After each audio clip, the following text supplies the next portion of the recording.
Ribuan umat Islam beristighfar setiap hari, namun pintu langit tertutup bagi mereka. Masalahnya bukan pada istighfarnya, tetapi pada cara beristighfar yang hanya sedikit orang yang mengetahuinya.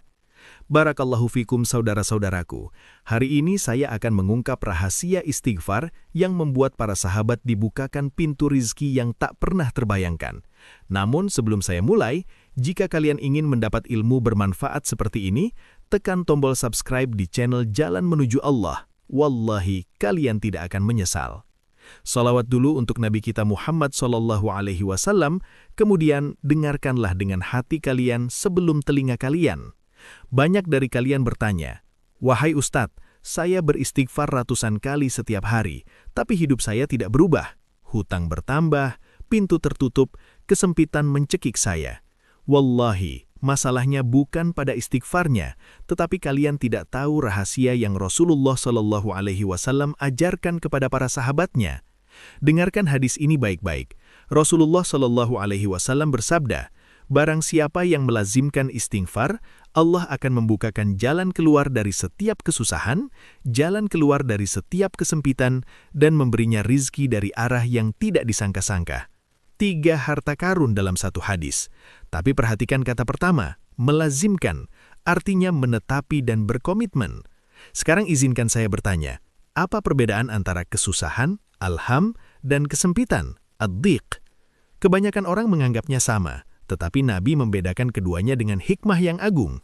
Kesusahan adalah apa yang kalian takuti di masa depan, ketakutan akan yang tidak diketahui, cemas tentang rizki, cemas tentang pernikahan, cemas tentang anak-anak.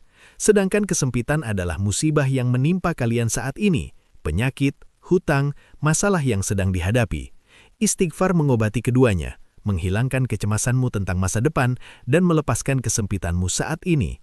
Kemudian datang harta ketiga, rizki dari arah yang tidak disangka-sangka. Maksudnya tanpa perencanaan darimu, tanpa perhitungan, tanpa kepintaran. Allah Subhanahu wa Ta'ala membukakan pintu-pintu yang tidak pernah terbayangkan. Tetapi berapa kali harus beristighfar? Nabi SAW yang telah diampuni dosanya, beristighfar kepada Allah lebih dari 70 kali sehari. Dalam riwayat lain, 100 kali. Ini Nabi kita yang telah diampuni dosa-dosanya yang terdahulu dan yang akan datang. Apalagi kita.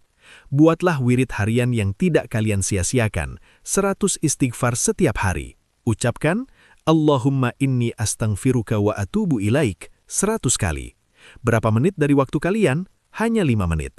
Kita menyia-nyiakan berjam-jam di ponsel dan internet. Tidakkah kita bisa memberikan 5 menit untuk Allah? Dan sekarang, harta yang paling agung. Istighfar di waktu sahur. Allah Ta'ala menggambarkan penghuni surga, mereka sedikit sekali tidur di waktu malam, dan di akhir-akhir malam mereka memohon ampun. Mereka sebelum subuh, ketika orang-orang tidur, bangun beristighfar kepada Allah, maka Allah tuliskan bagi mereka surga. Dan ada Sayyidul Istighfar, yang barang siapa mengucapkannya di pagi hari, lalu meninggal sebelum sore, masuk surga. Dan barang siapa mengucapkannya di sore hari, lalu meninggal sebelum pagi, masuk surga. Ini kabar gembira dari Rasulullah SAW.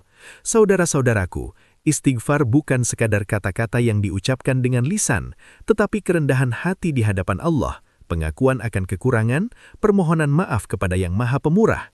Ketika kalian beristighfar dengan hati yang hadir, lisan yang berzikir, di waktu dikabulkan doa, pintu-pintu langit terbuka untuk kalian.